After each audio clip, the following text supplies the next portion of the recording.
성경 말씀 보겠습니다. 빌립보서 1장 1절과 2절을 봅니다.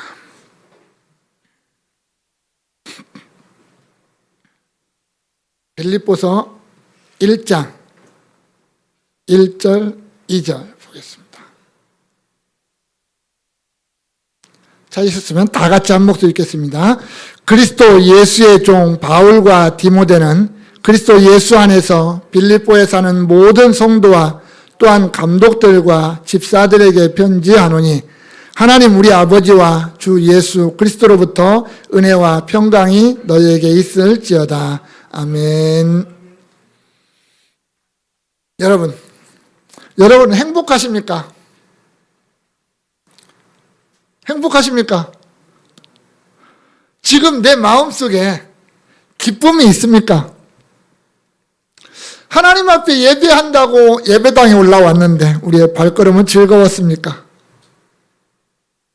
우리가 정말 부푼 가슴을 가지고 이 자리에 왔습니까? 내가 평소 살아갈 때 내가 하나님의 자녀라고 하는 이 신분, 이 거룩한 신분을 생각하고 내 마음속에서 정말 감사와 찬양이 울려나오고 있습니까? 우리는 잘 알고 있습니다. 사도 바울이 데살로니가전서 5장 16절에 항상 기뻐하라 라고 우리에게 권면하고 있는 걸 너무나도 잘 압니다. 그런데 보면 내 시간에, 내 삶의 시간들을 돌아보면 내가 기뻐했던 시간들보다 슬퍼했고 화냈고 낙심했고 절망했던 시간들이 훨씬 많았던 것이 현실입니다. 내 삶에 기쁨이 없다 보니까, 내 안에 기쁨이 없다 보니까 재미가 없어요. 그잖아요. 사는 게 재미가 없잖아요. 내 안에 정말 예수로 말미암은 기쁨이 없다 보니까 신앙생활 하는데도 재미가 없어요.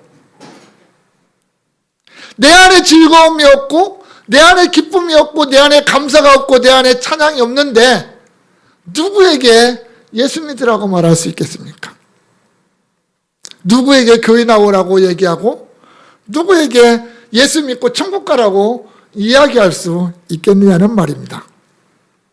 내가 재미있어야, 내 안에 기쁨이 있고 내 안에 감사가 있고 내 안에 평화가 있고 내 안에 찬양이 있어야 다른 사람들에게 이렇게 살라고, 이런 기쁨 가지고 살라고 이야기할 수 있는 거 아닙니까?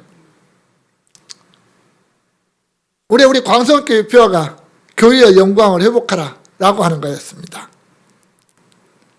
이를 위해서 우리가 세상에 빛을 비춰야 된다고 그랬습니다. 내 안에 빛, 예수 그리스도를 말미암은 하나님이 주신 내 안에 있는 빛, 그것을 비춰야 된다고 그랬어요. 그 빛이 과연 뭘까요? 그건 어떻게 보면 우리의 얼굴입니다. 성도들의 얼굴이에요. 성도들의 얼굴에 기쁨의 빛이 있고 감사의 빛이 있을 때 세상 사람들이 보고, 아, 정말 예수 믿는 사람은 저렇구나. 어떤 그런 뭐가 있지 않겠습니까? 세상 사람들이 힘들어한다고 나도 같이 힘들어하고, 세상 사람들이 찡그린다고 나도 찡그리면 그들과 나는 다를 바가 없잖아요. 뭔가 그들이 알지 못하는 기쁨, 그들이 가지지 못하는 즐거움, 그들이 누리지 못하는 평화가 내 안에 분명히 있는데 왜 나는 그것을 드러내지 못하고 살을까? 드러내지 못하고. 내가 그런 걸 드러낼 때 세상 사람들이, 아, 저들은 우리와는 뭔가 다르구나. 정말 예수 믿는다는 게 우리와는 내가 살아가는, 내가 생각하는 것과는 뭔가 다르구나.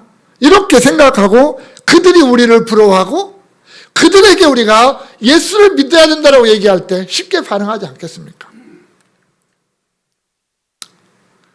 예수 그리스도의 위대한 종이라고 말하고, 한편으로는 선교사요, 목회자요, 신학자였던 바울이 우리에게 좀 많은 서신을 남겨놓았습니다. 신약의 13권이라고 하는 서신을 남겨놨습니다.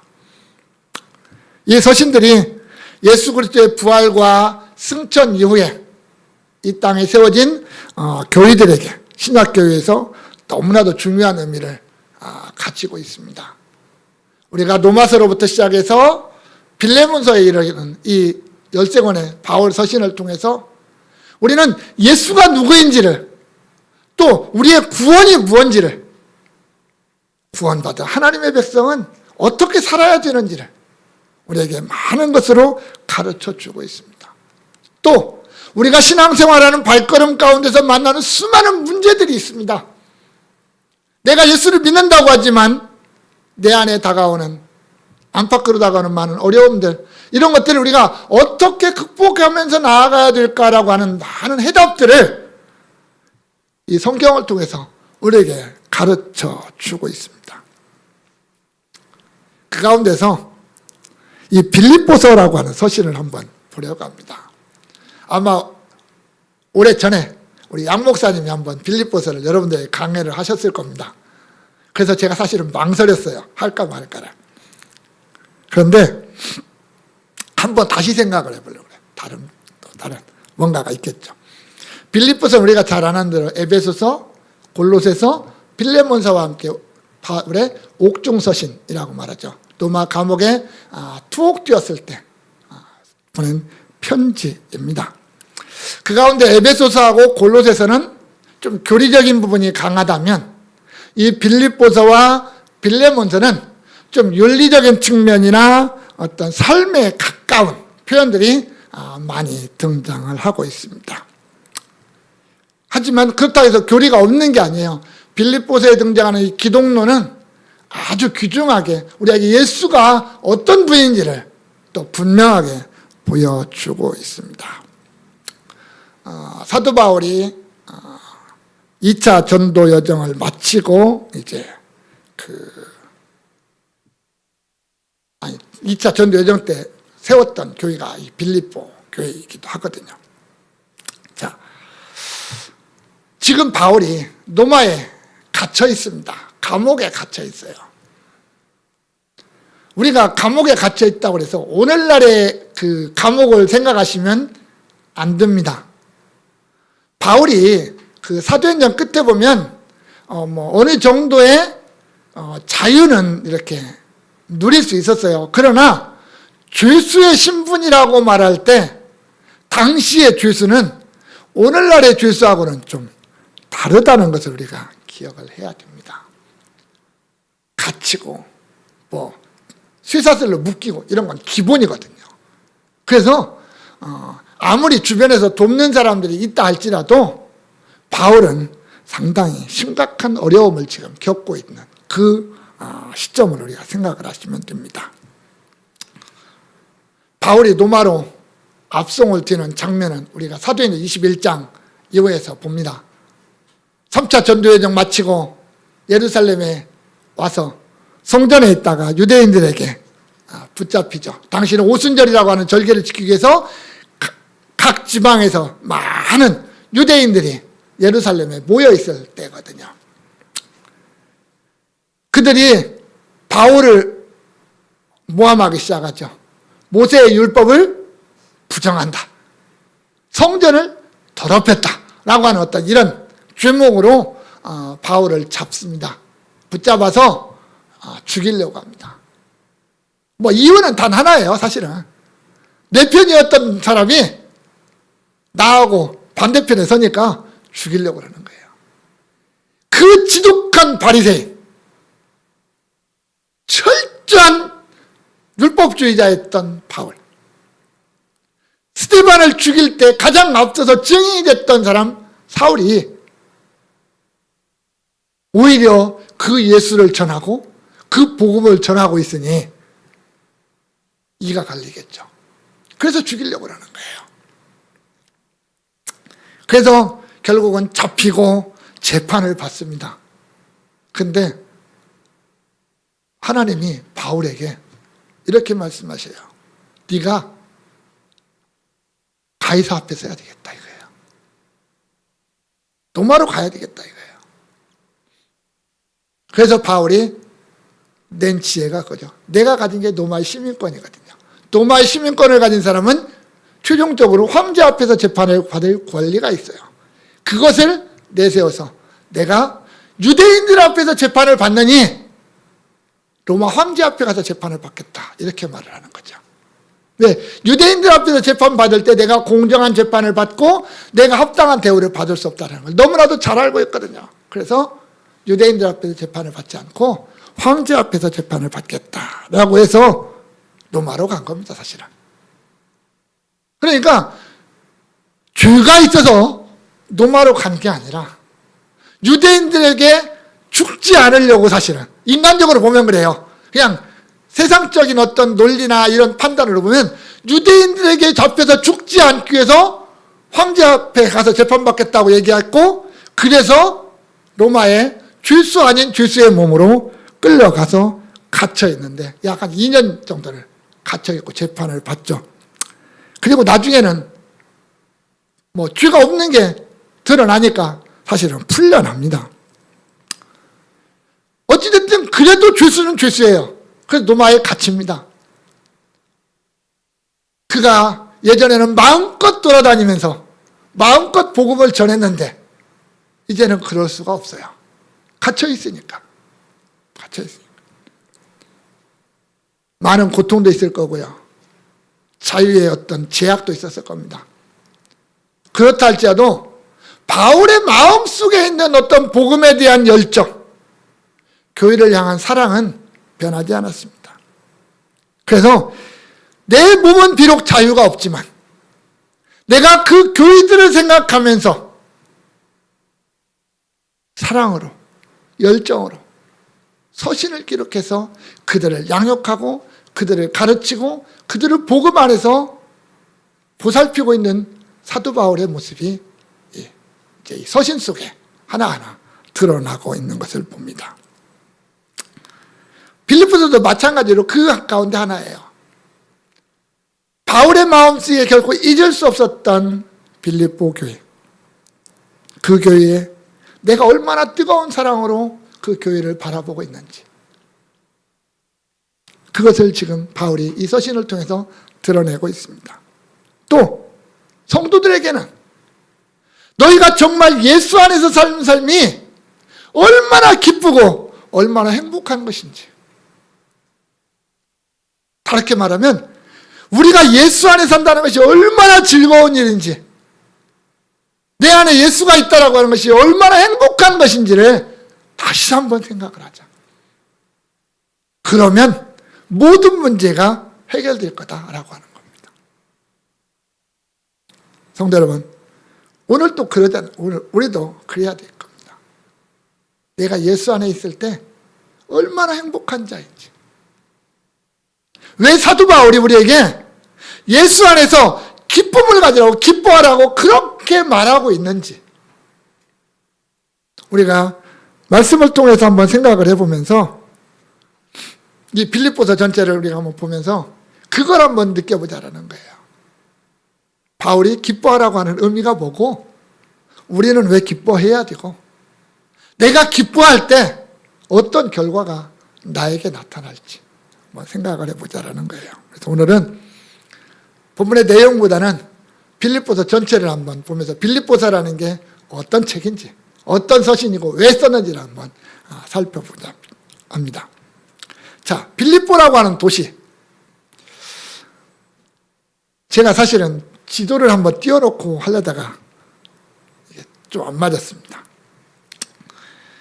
우리가 지도책을 놓고 보면 유럽과 아시아를 나누는 경계선이 하나가 있습니다. 그게 뭐냐면 바다를 따지면 지중해에서 흑해로 들어가는 에게해라고 하는 바다가 있습니다. 서쪽은 그리스고 동쪽은 터키입니다. 뭐 요즘은 튀르키예라고 하죠. 이렇게 둘로 나눠지는 그 바다가 이 에게해라고 하는 바다를 중심으로 아시아와 유럽이 나누어지고요. 내륙으로 들어가면 그 러시아를 가로막고 있는 우랄 산맥이 이제 아시아와 유럽을 나눕니다. 빌립보는 그에게 서쪽인 유럽에 있는 도시입니다. 에게에서 내륙으로 한 16km. 그러니까 뭐 여기서 부천 좀 넘어가면 되는 거리. 그 정도밖에 안 되는 곳입니다. 원래 이 도시의 이름은 크레니데스라고 하는 옛날 오래된 도시예요. 오래된 도시인데 우리가 잘 아는 그 알렉산더 대왕의 아버지 필립 2세라고 하는 사람이 이 도시를 정복하고 자기의 이름을 그 도시에다 붙였습니다. 그래서 필리포라고 하는 그런 도시가 생겨났어요. 그런데 그 이후에 이 로마에서 이 필리포를 이렇게 정복을 하고 식민지로 삼았어요. 이 필리포라고 하는 도시를 식민지로 삼았습니다. 훗날 이 로마의 아주 큰 전쟁이 자체 내에서 전쟁이 한번 일어나는데 그 전쟁의 뭐 이름은 다 빼고요. 이 옥타비아누스라고 하는 황제가 실제 정권을 딱 잡은 다음에 자기를 추종했던 자기를 따랐던 수많은 군인들이 있지 않습니까? 그 중에서 이제 나이가 먹고 일면 퇴직하는 군인들 이들을 빌립보라고 하는 도시로 다 이주를 시켰습니다. 그리고 거기에다가 너희가 건설하고 살아라. 대신 로마에 사는 시민하고 똑같은 권리를 빌립보 시민들에게 다 주었습니다. 그러니까 빌립보에서 사는 사람들은요 로마에 사는 사람들하고 똑같은 권리를 누리고 살았어요. 그러니까 빌립보에 사는 사람들은 당연히 로마의 시민권을 가지고 있는 사람들이었고 로마의 축수판이라고 불리는 도시가 이 빌립보였어요. 그러다 보니까 빌립보에 사는 사람들은 로마 시민으로서 아주 자부심이 아주 강한 사람들, 그런 사람들이 이 빌립보에 살았습니다. 또 이 빌립보라고 하는 도시는 그렇잖아요. 유럽의 마지막 끝에 있잖아요. 그러다 보니까 군사적인 기지로서도 아주 중요했습니다. 아시아로 건너가려면 에게를 건너가려면 이 빌립보라고 하는 도시에서 어떤 군사를 정비하고 넘어가야 되는 어떤 그런 도시였습니다. 뭐 경제적으로도 그러다 보니까 풍요롭죠. 왜? 로마 시민권을 가지고 로마의 시민의 어떤 권리를 다 누리고 사는 사람들이 사는 도시였다 보니까 경제적으로도 풍요로운 그런 도시였습니다. 로마인도 살고 헬라인도 살고 이방인들도 거기에서 살았습니다. 왜냐하면 요지다 보니까 도로의 요지, 교통의 교통, 군사, 경제 다 요지다 보니까 많은 사람들이 모여서 살았습니다. 그러다 보면 반드시 따라서 일어나는 게 뭐냐면 각 문화들이 거기에 모이게 되고 각양각색의 어떤 종교들이 모이게 되다 보니까 미신도 엄청나게 많은 도시. 물론 가장 주된 어떤 신앙은 로마신. 우리가 로마 12신 할 때 제우스로부터 시작해서 나오는 이 신들, 이런 것들을 섬기고 또한 그 도시에 가장 중요하게 여기는 신도 하나 더 있겠지만 안으로 들어가 보면 각양각색의 신들이 거기에 몰려있는 그런 도시입니다. 이런 어떤 도시에 유대인들이 정착할 수 있다는 것은 너무나도 힘듭니다. 로마 사람들이 유대인들을 좋아할 리가 없잖아요. 왜? 달라요, 저놈들은. 신앙이 다르다 보니까 문화도 다르고 철학도 다르고 사상도 다르고 다 달라요. 하나가 안 돼요. 그런데 유대인들이 가는 곳마다 무엇 잘해요? 장사는 잘해요. 그래서 돈은 잘 벌어가요, 이놈들이. 그런데 우리하고 같은 삶을 안 살아요. 다르게 살아요. 그러니까 미움을 받을 수밖에 없죠. 그래서 유대인들이 빌립보라고 하는 이 도시에 살기에는 너무나도 어려웠습니다. 그래서 유대인들이 모여 사는 곳에 회당이 있었는데 빌립보에는 회당조차 없을 만큼 유대인 장정이 거의 없는, 어른들이 거의 없는 그런 도시가 이 빌립보였어요. 근데 그런 도시에 복음이 들어갔습니다. 사실 복음이 들어가기가 쉽지 않은 도시잖아요. 왜냐하면 바울이 초대교회 사역에서 복음을 전할 때 가는 곳곳마다 가장 먼저 찾은 곳이 어디냐면 유대인의 회당이었거든요. 유대인의 회당에 들어가서 유대인들에게 복음을 전했고 그 휘당에 들어오는 이방인들에게 복음을 전했고 이런 스타일이었거든요. 근데 빌립보에 딱 갔을 때는 휘당이 없어요. 그러니까 복음을 전할 수 있는 또 환경 자체가 전무했던 곳, 그곳이 빌립보였어요. 그런데 사도 바울이 그 빌립보에 들어갑니다. 2차 전도여정 때 소아시아 지방에서 복음을 전하는데 성령이 자꾸 길을 막아요. 오늘 우리는 어떻게 막았는지 몰라요. 그러나 바울과 그 일행들은 분명히 알았을 겁니다. 아, 성령이 우리를 자꾸만 여기가 아닌 다른 곳으로 보내시는구나 라는 걸 알았을 거예요. 그래서 옮기고 또 옮기고 해서 결국은 어디까지 갑니까? 드로아까지 가요. 그 드로아는 어디냐면 에게해를 접하고 있는 동쪽 터키, 오늘날 터키의 제일 끝쪽 서쪽이에요. 바다만 건너가면 이제 유럽이 되는 드로아까지 가게 되는 거예요. 처음부터 드로아를 가고자 하는 게 아니라 성령이 그들을 그렇게 인도해서 드로아까지 오게 했어요. 그 길이 상당히 멉니다. 근데 어떻게 합니까? 가야죠. 그런데 드로아에 도착했는데 밤에 환상 중에 저 마게도냐 지방, 유럽 지방에 사는 사람 하나가 나타나서 건너와서 우리를 도우라라고 요청을 하는 환상을 보게 됩니다. 바울이 깨달았습니다. 아, 하나님이 우리를 저 마게도냐 지방으로 보내시려고 소아시아 지방에서 그렇게 막고 결국은 이 드로아까지 우리를 보내셨구나 라는 것을 깨닫습니다. 그리고 곧바로 배를 타고 마게도냐로 건너갑니다. 그 조그마한 거리를 배를 타고 건너가게 됩니다. 그래서 들어가는 첫 번째 성이 빌립보였어요. 이 첫 성이라고 되어 있거든요. 사도행전에. 근데 사실 첫 번째 성이라는 것보다는 큰 성, 대표되는 성, 어떤 그런 의미가 더 강하게 내포되어 있는 표현이기도 합니다. 자, 이제 복음이 소아시아 지방, 아시아라고 하는 이 대륙을 벗어나서 유럽이라고 하는 땅으로 들어가게 됩니다.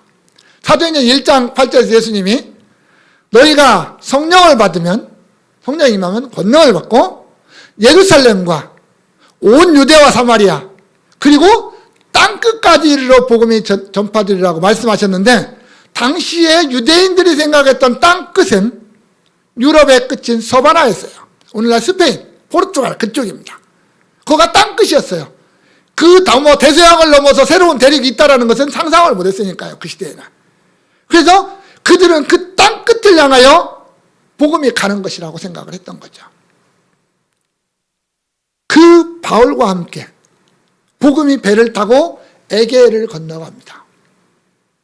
20세기 영국의 유명한 역사학자인 아놀드 토인비라고 하는 사람이 있습니다. 역사학자라면 누구나 그 이름을 알고 있는 토인비라고 하는 사람이 있는데, 그 사람이 오늘 그 사도 바울이 드로아에서 빌립보로 건너가는 그 장면을 가리켜서 이렇게 표현합니다. 사도 바울을 싣고 간 배는 유럽을 싣고 갔다. 이렇게 말하는 거예요. 유럽을 싣고 간 배다. 다시 말하면 사도 바울이 유럽 땅에 들어가기 전과 사도 바울이 유럽에 들어간 이후의 역사가 완전히 바뀌어버렸다는 거예요. 그만큼 사도 바울이 빌립보로 들어가서 복음을 전하는 이 사역이 인류의 역사에서도 어마어마한 의미를 가지고 있다라는 말입니다. 자, 안식일이 됐어요. 안식일이 됐어요. 예배를 드리러 가야 되는데 회당이 없습니다. 그래서 찾아간 곳이 강가였죠. 강가. 회당이 있기 전에, 회당을 세우기 전에, 또는 회당이 어떤 될 수 없는 그런 조그만 사람들이, 적은 무리들이 모일 때 모이는 곳이 기도처였었거든요.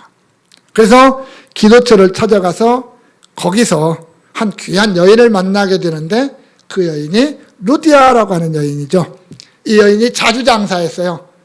자주장사라는 말은 자주 옷감 장사를 말하는 겁니다. 자주색 옷감 장사. 당시의 자주색 옷감은 왕이나 최고위 관료들이 입었던 옷이 자주색 옷이었거든요. 예수님이 십자가를 지고 가시기 전에 입었던 그 자주색 옷, 그런 옷입니다. 이것은 보통 옷은 아닙니다. 그런 옷을 장사하는 여자였기 때문에 부자였어요. 사실은 이 누디아라는 여자는 재력가였습니다. 그런데 바울이 그곳에서 복음을 전할 때 하나님이 누디아의 마음을 열었고 누디아가 복음을 받아들였어요. 그리고 말하기를 만일 나를 주 믿는 자를 알거든 내 집에 들어와서 유하라, 이렇게 말하면서 이제 강권에서 바울 일행을 자기 집으로 데리고 갑니다. 뭐 충분했겠죠. 먹을 것도 있었고. 그래서 바울이 빌립보에서 사역을 하는 동안은 이 루디아라고 하는 여인의 집에서 머물면서 이제 사역을 하게 됩니다. 그러나 바울이 이 빌립보에서 복음 사역을 할 때 아주 많은 사람들을 예수 믿게 하고 돌아오게 한 것은 사실은 아닙니다. 오히려 고생만 죽도록 하죠. 하루는 길을 가다가 귀신 들린 여인 하나 만나잖아요. 이 귀신이 뭐라고 합니까? 이 사람들은 지극히 높은 하나님의 종으로서 구원의 길을 너에게 전하는 자라. 틀린 말 한마디라도 있습니까? 틀린 말 한마디도 없죠. 자, 이 사람들은 지극히 높은 하나님의 종 맞잖아요. 구원의 길을 너희에게 전하는 자 맞잖아요. 그런데 바울이 심히 괴로워했다고 그랬어요. 뭐 왜 그랬는지는 자신의 어떤 사역에 방해가 되는 거였겠죠. 뭐 우리가 자세한 건 사도행전 하실 때 들었을 거고요. 그래서 오히려 그 귀신을 쫓아냈고, 그 귀신을 쫓아냈다는 것 때문에 잡혀서 매를 맞고 옥에 갇히죠. 옥에 갇혀요. 하나님, 내가 잘못한 거 없는데 왜 그렇게 내가 이 고생을 해야 됩니까? 라고 원망할 만도 한데 오히려 기도하고 찬양하고 옥에서 그렇게 함으로 말미암아 간수가 예수를 믿게 되는 열매가 나타났습니다.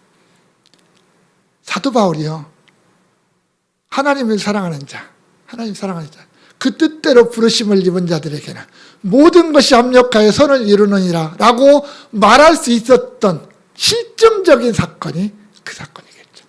그죠? 하나님이 매를 맞고 옥에 갇혀있는 그 바울을 통해서도 구원의 역사를 일으키신다는 거잖아요. 결국 빌립보 교회는 이 두 가정을 중심으로 이루어졌던 것 같습니다. 누디아의 가정에 그 간수의 가정이 합쳐져서 아마 뭐 다른 사람들도 있었겠죠. 없었다고는 말을 못하겠죠. 그들로 시작된 교회가 아마 빌립보 교회였던 것 같습니다. 바울이요, 옥에서 나와서 곧바로 빌립보를 떠났습니다. 그러다 보니까 바울이 빌립보에 오랫동안 사역하지 않았어요. 이후에 2차례 빌립보를 방문을 하거든요. 2번을 더 가요. 그런데 뭐 거기서 머물면서 사역을 한 게 아니라 지나가는 길에 들렸어요. 빌립보는 지나가는 길에 들렸어요. 그러다 보니까 빌립보에서 사도 바울이 오랫동안 성도들과 교제하는 이런 시간들이 없었다라는 거예요. 그럼에도 불구하고 빌립보 교회와 사도 바울의 관계는 아주 끈끈합니다. 다른 교회들도 물론 성경에 표현이 안 돼서 그렇지 바울이 얼마나 사랑했고 얼마나 그들을 향해서 뜨거운 열정을 가졌는지 우리가 뭐 잘 알 수 있습니다. 그런데 유난히 이 빌립보 교회만큼은 그게 더 심하게 보입니다. 다른 교회들에게 사용하지 않았던 표현들까지도 많이 등장하면서 이 빌립보 교회와 바울과의 관계가 얼마나 끈끈한 사랑으로 맺어져 있는가라는 것을 성경의 내용을 통해서 우리가 찾아볼 수가 있습니다. 바울이 예루살렘에서 붙잡히고 로마 감옥에 갇혔다는 소식을 들은 빌립보 교회가 가만히 있지 않았습니다. 자기들이 연보를 했고 헌금을 했고 그것을 가지고 빌립보 교회 지도자인 에바브로디도라고 하는 사람이 있습니다. 이 사람에게 들려서 로마로 보냅니다. 빌립보에서 로마로 보내요.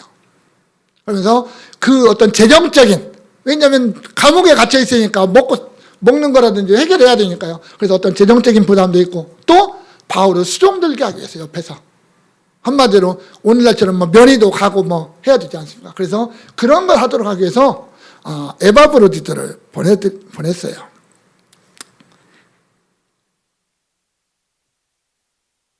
성경에 등장하는 유럽은 에게를 딱 건너가면 거기가 마게도냐 지방입니다. 거기서 서쪽으로 조금 더 가면 고린도를 중심으로 하는 아가야 지방이 있습니다. 그리고 거기서 서쪽으로 한참 가야 이제 로마가 있습니다. 바울이 이 마게도냐 지방과 아가야 지방에 한두 군데 다니는 게 아니고 여러 곳을 다니면서 교회를 많이 세웠습니다. 복음을 많이 전했어요. 그런데 그런 많은 교회들 중에서 사도 바울이 하는 말이에요. 끝까지 나와 함께하는 교회는 너희밖에 없다. 이렇게 말할 정도로 빌립보 교회는 바울에 대해서 아주 뜨거운 사랑을 가지고 있어요. 아까 말씀드렸죠? 길지 않았다고요. 바울이 빌립보 교회 성도들과 오랫동안 함께 사역하지 않았어요. 저 에베소 교회처럼 몇 년씩 머물면서 사역하지 않았어요. 지나가는 길에 만났고요. 그냥 무슨 일이 있어서 잠깐 들렸을 뿐이에요. 그럼에도 불구하고 그들과는 그런 뜨거운 사랑이 있는, 그리고 자신들이 받았던 복음의 빛, 그것을 사랑으로, 물질적인 것으로, 또한 세상 육신적인 것으로 그렇게 바울을 위해서 섬겼던 교회가 이 빌립보 교회입니다. 그런 빌립보 교회를 향해서 사도 바울이 편지를 쓰는 거예요, 지금. 이게 빌립보서 그 편지입니다. 그런데 우리가 빌립보서를 읽다 보면 특징적인 것 하나가 있는데, 바울이 빌립보 교회를 책망한다든지, 바울이 빌립보에게 어떤 심하게 꾸중한다든지 이런 게 없어요. 그런 단어가 등장하지 않습니다. 물론 뒤에 가면 료디아와 순두개에게 권하노니라고 말은 하지만 그 말도요 아주 너무나 부드럽게 하는 말이에요. 진짜 부드럽게 하는 말이에요. 오히려 그 안에 많은 문제가 있고 어려움도 있었어요. 빌립보 교회 안에도 어려움도 있었어요. 그럼에도 불구하고 빌립보 교회에서 찾아볼 수 있는 단어는 감사, 만족, 찬양, 기쁨, 이런 단어들이 풍성하게 나타납니다. 특히 기쁨이라고 하는 단어가 빌립보서를 꿰뚫고 가요. 예수 안에서 누리는 기쁨, 이게 뚫고 지나갑니다. 그런 걸 통해서 우리가 영적으로 예수 안에 있는 기쁨, 또 내가 빌립보 교회와 빌립보 교회와 나와의 이런 관계 속에서 누리는 기쁨, 성도들 안에서 누리는 기쁨, 이런 모든 기쁨이 어디 안에서? 큰 틀 예수 안에서 이루어지고 있다라고 하는 이것을 보여주고 있습니다. 그래서 빌립보서는 대체적으로 이런 몇 가지 목적을 가지고 있대요. 첫 번째는 빌립보 교회를 위한 사랑, 내가 너희를 얼마나 사랑하고 있는지, 내가 비록 몸은 로마 감옥에 갇혀서 자유가 없지만 내 마음은 너희를 향해서 뜨거운 사랑을 아직도 불태우고 있다라고 하는 것을 보여주고 있습니다. 우리가 이 어떤 글을 읽을 때 요즘 자주 쓰여지는 말이 행간이라는 말이 있잖아요. 그냥 행간을 읽어야 된다, 이런 말들을 요즘 많이 사용을 하고 있는데, 그냥 들리는 말만 듣고 그걸로 끝날 게 아니라 그 말에 감추어진 의미를 우리가 생각해야 된다라고 할 때 행간을 읽으라고 하는데, 이 빌립보서의 행간 속에는 어떤 그런 바울의 사랑, 뜨거운 사랑이 아주 간절하게 나타나죠. 근데 그걸 전달할 방법이 없잖아요. 그래서 편지로 쓰는 거예요. 내가 정말 너희를 사랑하고 있다는 것을. 그렇게 표현을 통해서 쓰고 있습니다.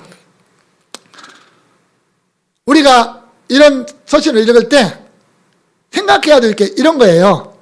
오늘 우리는 빌립보서를 읽을 때 많은 생각을 하면서 읽습니다. 이 말씀을 깨닫기 위해서. 이게 무슨 뜻일까, 무슨 의미일까 많은 걸 생각하기 위해서. 그러나 지금으로부터 2000년 전으로 돌아가서 사도 바울이 빌립보 교회에 편지를 쓸 때는 이런 거예요. 사도 바울이 쓰고 빌립보 교인들이 읽으면 무슨 말이구나 하고 그냥 끄떡끄떡하고 다 알아듣는 말이에요. 거기에 깊이 생각하고 어쩌고 할 여유도 없어요. 행간을 읽을 필요도 없어요. 다 알아들어요. 그냥 쉽게 알아들을 수 있는 그런 편지라는 것을 우리가 일단은 생각을 하셔야 됩니다.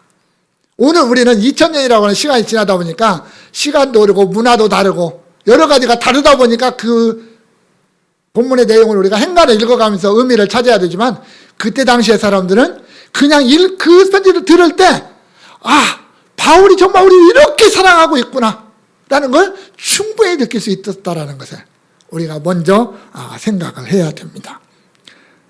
두 번째는 빌립보 교회에 지금 필요한 영적인 교훈들 그런 것들이에요.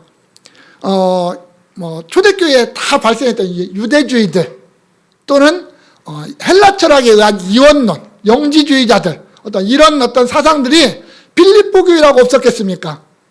그래서 그런 교회들을 향해서 흔들리지 마라. 예수면 된다. 예수 한 분이면 된다. 다른 것 쳐다보지 말고 오직 예수 한 분이면 된다. 그걸 강조하기 위해서 썼고요. 또 우리가 예수 믿다 보면 이 빌립보라는 도시에서 예수를 믿다 보면 많은 환란이 있을 거다. 예수 믿는 것 때문에 당할 환란이 있을 거다. 그러나 그걸 믿음으로 용기로 이겨내자. 내가 지금 이겨내고 있는 것처럼 내가 감옥에서 지금 이겨내고 있는 것처럼 이겨내자. 세 번째는 겸손하자. 예수님처럼 낮아지자. 예수님의 마음을 본받는 그런 낮아지고 섬기는 자의 삶을 살자라는 거죠. 또 하나는 아까 환란과 연결돼서 우리는 하늘의 시민권 가진 자다. 빌립보 사람들은 로마 시민권 가진 것을 가지고 자랑하지만 우리는 이 땅의 시민권 가지고 자랑하지 말고 천국의 시민권 가진 것을 가지고 자랑하자. 우리는 천국 시민처럼 살자. 그 얘기입니다. 그리고 마지막으로 하는 것은 아까 말씀드렸던 윤두개와 순두개처럼 이 교회 안에서 일어나는 이 분열, 이 두 사람의 분열은 서로를 미워하고 서로를 무너뜨리기 위해서 싸우는 게 아니라 교회를 세우는 방법론에 처해서 싸웠던 것 같습니다. 교회 일을 하다 보면 한 사람은 이렇게 해야 된다고 한 사람은 저렇게 해야 된다고 하는 경우 있잖아요. 이런 거 아마 그랬던 것 같습니다. 그래서 그들을 화합시키기 위한 어떤 목적을 가지고 있기도 합니다. 어쨌든 이런 어떤 교회 안에 있는 여러 가지 문제들 또 그들이 가져야 될 믿음의 어떤 또 견고함 이런 것들을 위해서 썼다라고 볼 겁니다. 세 번째는 기쁨의 강조예요. 예수 안에서 정말 예수 믿는 사람이라면 기쁨의 삶, 기뻐하자. 그래서 기뻐하라는 단어를 계속 강조합니다. 다만 주 안에서 세상적인 기쁨을 추구하지 말고 내가 부자라고 내가 로마 시민이라고 기뻐하지 말고 그게 기쁨이 아니라 내가 예수 믿는다는 것, 내가 예수 믿음으로 말미암아 천국 시민 됐다라는 것, 그것 때문에 기뻐하자. 그 기쁨만 가지고 살자. 그것을 강조하고 있습니다. 또 하나의 기쁨은 뭐냐면 나 때문에 근심하지 말고 기뻐하라는 거예요. 사실 그랬잖아요. 바울이 로마 감옥에 갇혀서 힘들잖아요. 근심이 되잖아요. 걱정되잖아요. 그런데 바울은 그래요. 나 때문에 걱정하지 말고 오히려 기뻐해라. 왜? 내가 비록 로마 감옥에 갇혔지만 나를 통해서 하나님은 구원의 역사를 아직도 진행하고 있으니까. 내 주변 사람들에게 난 지금도 복음 전하고 있으니까 오히려 걱정하지 말고 오히려 기뻐해라. 그렇게 말하는 거예요. 왜? 내가 기뻐하고 있으니까. 나에 위해서 근심이나 걱정하지 말고 오히려 이것을 통해서 이루실 하나님의 역사를 바라보면서 기뻐해라 라고 말하는 거예요. 그리고 마지막으로 바울이 빌립보서에다 기록해 놓고 있는 것은 에바브로디도에 대한 얘기예요. 지도자였잖아요. 바울을 섬기기 위해서 보냈어요. 근데 어떤 병인지는 모르겠는데 죽을 병에 걸렸어요. 이게 빌립보 교회는 바울이 고개 갇힌 것도 문제인데 교회에서 보낸 지도자가 거기 가서 사역을 잘하고 돌아와야 되는데, 그죠? 보냈으니까 오히려 가서 병들어서 죽을 지경에 걸려서 바울에게 침이 되어버렸어요. 그러니까 교회로서는 근심 위에 근심이 쌓여져 버린 거 아닙니까? 그것 때문에 힘들어요. 그런데 하나님의 은혜로 말미암아 에바브로디도가 회복되었습니다. 살아났어요. 그 기쁜 소식 또 전하고 싶고, 또 에바브로디도를 빌립보로 보내는 거예요. 다시 실제적으로 가서 보여주면서 이렇게 건강하다라는 것도 보여줘야 될 거예요. 말로만 할 게 아니라. 그래서 돌려보냅니다. 돌려보내면서 에바브로디도가 얼마나 그리스도 안에서 신실한 사람인지, 너희들이 생각하는 것 이상으로 여기서 충성되게 잘했으니까 그를 정말 잘 받아들이고 존중해주고 인정해줘라. 그것을 권면하기 위해서 쓴 서신이 빌립보서일 겁니다. 그래서 우리가 이 빌립보서 이제 다음 주부터 조금씩 잘라서 보면서 이런 내용들을 다시 한번 되새기면서 내 존재도 한번 살펴보고, 내가 어떤 존재인지, 내가 얼마나 고귀하고 내가 얼마나 아름다운 존재인지, 내 모양은 비록 보잘것 없고 내가 가진 것 별로 없는 것 같고, 세상적인 기준에 볼 때 내가 얼마나 부족하고 보잘것 없는 존재인지, 그러나 내 안에 있는 예수 때문에, 내 안에 있는 복음 때문에 내가 얼마나 고귀한 존재인지를 다시 한번 기억하면서 기뻐하고 감사하고 만족하고 찬양하는 나 자신의 모습 한번 되살려보자는 겁니다. 잘 안 될 거예요. 말씀을 들어도 그건 성경이고 나는 나고 이렇게 될 수도 있어요. 그래서 우리는 또 한 주간 동안 기도하면서 성령께서 나를 그러한 기쁨으로 채워주시기를 위해서 기도하면서 우리가 일주일에 한 번 정도는 시간 내서 빌립보서 한 번씩 쭉 읽어보십시오. 일주일에 한 번 읽는데 이거 30분이면 읽어요. 넉넉 잡고 30분이면 읽습니다. 제가 타이핑으로 쳐봐도 30분이면 치겠더라고요.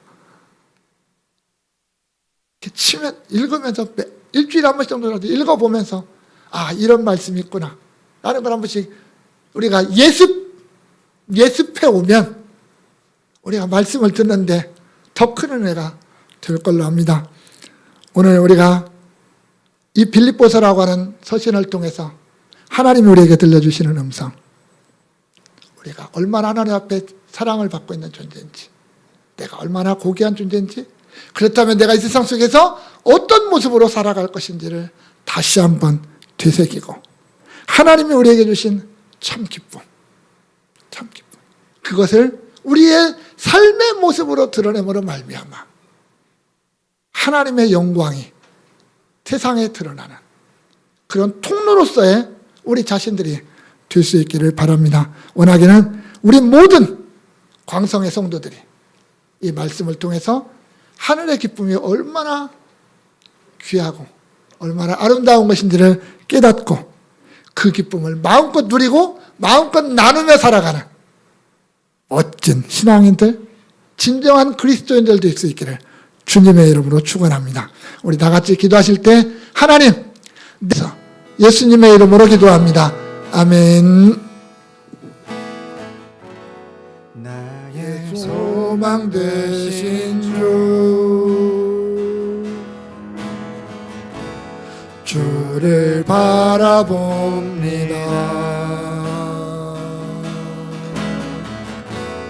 다시 오실 나의 왕 예수, 주를 기다립니다. 다시 한번 나의 소망 되신 주, 나의 나의 소망 되신 주, 주를 바라봅니다.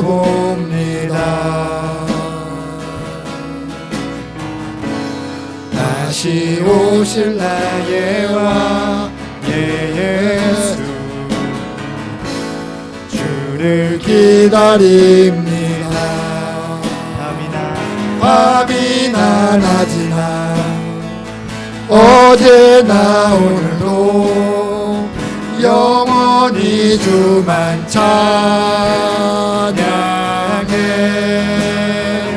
괴롭고 슬플 때 낭망하여 넘어져도 언제나 주만 찬양하겠네.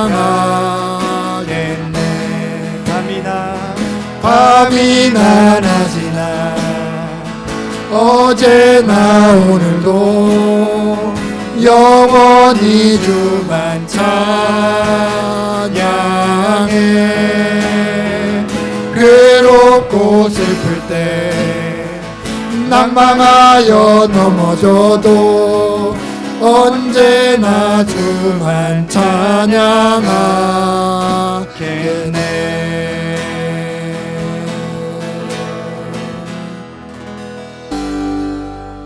이제는 우리의 영원한 왕 되신 예수 그리스도의 은혜와 우리 아버지 하나님 그 놀라우신 사랑과 성령님의 충만하신 역사가 날마다 주 안에서 참 기쁨을 가지고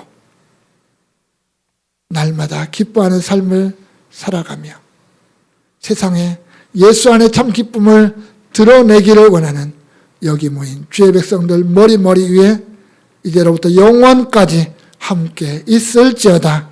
아멘. 일어나라, 빛을 발하라, 한 백성이